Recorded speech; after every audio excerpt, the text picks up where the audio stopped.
নমস্কার, আপনারা দেখছেন astrologer doctor Gautam Shastri YouTube channel. আপনাদের খুব প্রিয় চ্যানেল। আজকে আমরা আলোচনা করব এই যে মকর রাশির জাতক জাতিকাদের আগামী 2026 সাল কত ভালো যাবে, কত খারাপ যাবে, কি করবেন, বিস্তারিত আলোচনা করব অবশ্যই। এবং এর সঙ্গে সঙ্গে বলবো মকর রাশির জাতক জাতিকাদের কিন্তু দেখুন, শনির যে 7.5 প্রভাব সেটা তো কেটে গেছে ঠিকই, কিন্তু তবুও যেন সেই নিঃসঙ্গ ব্যাপার, সেই নিঃসঙ্গতা, আর্থিক কষ্ট, কর্মক্ষেত্রের সমস্যা, এগুলো কিন্তু এই বছরটা খুব ভালো দেখতে পেলেন না। এটার একটা কানেকশন মকর রাশির জাতক জাতিকাদের রয়েছে। আপনার ক্ষেত্রে বা আপনাদের ক্ষেত্রে যারা মকর রাশি, মকর লগ্ন জাতক জাতিকারা রয়েছেন, 2026 আপনাদের জন্য শুভ সময় আসছে। আপনাদের ক্ষেত্রে দেখবেন যে ধীরে ধীরে অনেক কিছুর পরিবর্তন আপনি লক্ষ্য করবেন। প্রথম অবস্থায় ফেব্রুয়ারি মাস থেকে আপনার জীবনের দেখবেন যে অনেক কিছু যে জটিলতা ছিল সেগুলো কেটে যাবে। এবং এর সঙ্গে সঙ্গে শরীর স্বাস্থ্যের ক্ষেত্রে একটু লক্ষ্য রাখবেন। বছরের প্রথমের দিকে চোখ, কান, নাক, গলা নিয়ে কিছু সমস্যা আসতে পারে, সেই জন্য অবশ্যই উপযুক্ত ডাক্তারি পরামর্শ নেবেন। অটোকারী কোনো সিদ্ধান্ত নেবেন না। খাওয়া দাওয়ার ক্ষেত্রে অবশ্যই সঠিক খাবার খাওয়ার চেষ্টা করবেন। ভুলবশত এই 2026 সালে কাউকে অর্থ ধার দেবেন না, তাতে আপনি বিপদে পড়তে পারেন। এবং ধনুরাশির জাতক জাতিকাদের ক্ষেত্রে এই বছরটা অনেক ক্ষেত্রে শুভ রয়েছে, বিবাহের শুভ যোগ রয়েছে। ধনুরাশির যারা জাতক জাতিকারা রয়েছেন দেখবেন যে জুন মাস থেকে ডিসেম্বরের মধ্যে অনেকের বিবাহ হবে এই 2026 সালে। এবং এর সঙ্গে সঙ্গে বাড়িতে কোনো শুভ কাজ অর্থাৎ বিবাহ, অন্নপ্রাশন বা এই ধরনের কোনো মাঙ্গলিক অনুষ্ঠান, পুজো পাঠ, এগুলো কিন্তু ধনুরাশির জাতক জাতিকাদের এই বছর হবে।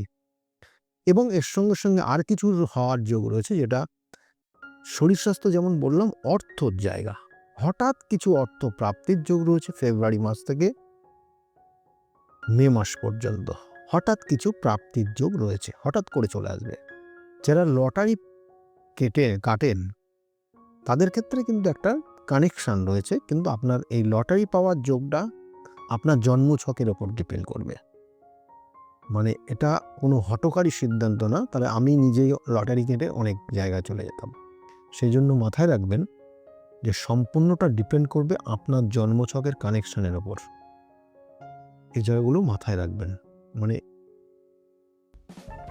কোনো ব্যাপার শুনেই আপনি কাটতে লেগে গেলেন আর অর্থ নষ্ট করতে থাকলেন, আমি এটা বলি না কখনো, আর এরকম গাইডলাইন দিই না।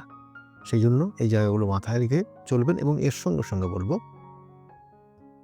যে মকর রাশির জাতক জাতিকাদের মায়ের শরীর স্বাস্থ্যের ক্ষেত্রে একটু সমস্যার ইঙ্গিত দিচ্ছে, কিন্তু সেটা আগামী দিনে রিকভারি হবে।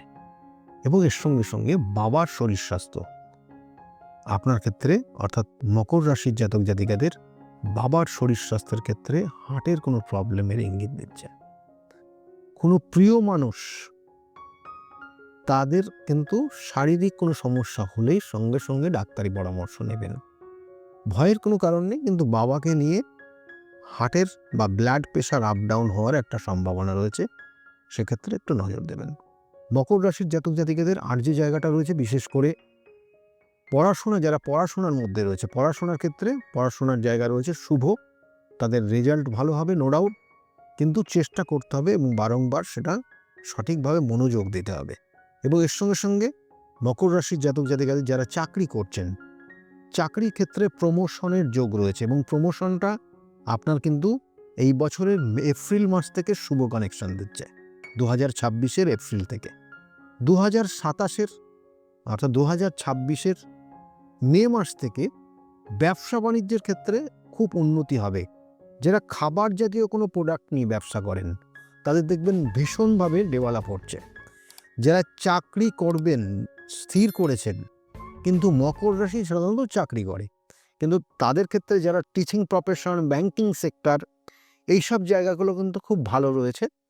তারা চেষ্টা করতে পারেন এবং এই বছরের এপ্রিল মাস থেকে শুভ সময় আপনার জীবনে শুরু হবে এবং অনেক অনেক কিছুর পরিবর্তন আপনার জীবনে আসবে, নতুনত্ব কিছু জিনিস নিয়ে আসবে। এবং মকর রাশির জাতক জাতিকাদের এই 2026-এর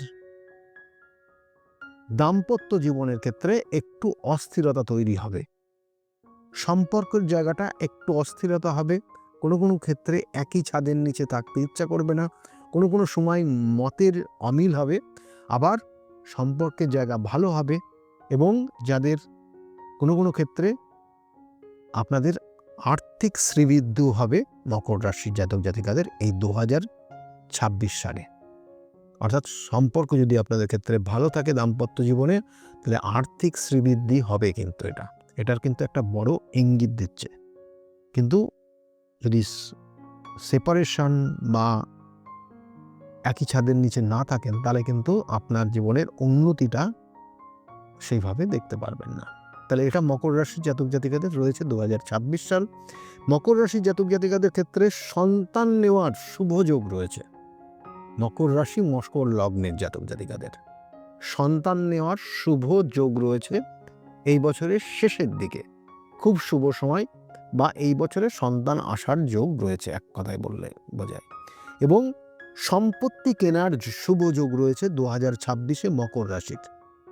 বাড়ি ঘরে কিছু পরিবর্তন করবেন এবং বাড়িতে বহু মানুষ আপনার দেখবেন যে আগমন হচ্ছে কোনো একটা শুভ অনুষ্ঠানের কারণে, সেটা মকর রাশির জাতক জাতিকাদের রয়েছে। মকর রাশির জাতক জাতিকাদের প্রেমিক প্রেমিকা যারা রয়েছে তাদের ক্ষেত্রে কিন্তু আপনার জীবনে সমস্যা নিয়ে আসবে এবং কঠিন সমস্যা নিয়ে আসবে, যে সমস্যার থেকে আপনি বেরিয়ে আসতে পারবেন না। সেই জন্য বছরের আপনাদের যদি এই রকম সম্পর্ক থাকে, সেইগুলোর থেকে আপনি বেরিয়ে আসার চেষ্টা করবেন, না হলে কিন্তু আপনার জীবনের উন্নতিতে বাধা তৈরি হবে। এটা মকর রাশির 2026 তো বিশেষ করে কানেকশন রয়েছে, বা মকর রাশির জাতক জাতিকাদের কিন্তু এটা রয়েছে। তা সেই জায়গাগুলো কিন্তু সতর্ক থাকতে হবে। মকর রাশির জাতক জাতিকাদের ক্ষেত্রে খাবার দাবার যা কিছু খাবেন অবশ্যই চেক করে খাবেন, এবং মার্চ এপ্রিল আপনার চোখ, কান, নাক, গলা বা দাঁতের কোনো সমস্যা আসবে, সেক্ষেত্রে সতর্ক থাকুন মকর রাশি বা মকর লগ্ন জাতক জাতিকাদের। ভ্রমণের যোগ মকর রাশির জাতক জাতিকাদের অবশ্যই রয়েছে, বিভিন্ন ক্ষেত্রে ভ্রমণ রয়েছে। আর শ্বশুর শাশুড়ি মা, অর্থাৎ শ্বশুর মশাই শাশুড়ি মা, বা মেয়েদের ক্ষেত্রে বৈবাহিক জীবনে শ্বশুর বাড়ি, এটা কিন্তু একটা কঠিন একটা সমস্যা আসছে 2026। দেখবেন আপনি কিছুই বলেননি, কিন্তু আপনাকে নিয়ে বেশ মানুষ সমালোচনা করবে শ্বশুর বাড়িতে। এটা মকর রাশি মকর লগ্নের জাতক জাতিকাদের কিন্তু 2026 সাল রয়েছে, এবং শ্বশুর বাড়িতে কিন্তু অত্যাচারিতও হবেন কোনো ক্ষেত্রে। সেই জায়গাগুলো কিন্তু অবশ্যই সতর্ক থাকবেন, এবং এখান থেকে শত্রুতার জায়গা রয়েছে, এবং এটার কারণে কিন্তু আপনার স্বামী স্ত্রীর মধ্যে একটা বিভেদ তৈরি হতে পারে। এটার কানেকশন রয়েছে 2026। এই ছিল মোটামুটি মকর রাশির জাতক জাতিকাদের। আপনাদের যেটা করণীয় সেটা বলবো, আপনি প্রত্যেক দিন পারলে শিবের অভিষেক করবেন, আর না হলে সোমবার করে অবশ্যই করুন। আর তার সঙ্গে সঙ্গে মঙ্গলবার করে পারলে আপনি কোনো হনুমান মন্দিরে গিয়ে পুজো দিয়ে আসতে পারেন, লাড্ডু এবং তার সঙ্গে সঙ্গে ধূপকাঠি, কালো রঙের ধূপকাঠি জ্বালিয়ে। আর সেখানে প্রদীপ জ্বালানোর ব্যবস্থা থাকলে অবশ্যই সেটা সেইভাবে করবেন। এটা আপনি যদি করতে পারেন, তাহলে দেখবেন 2026 সাল আপনার জীবনের শেষের দিকে অনেক পরিবর্তন নিয়ে এসেছে।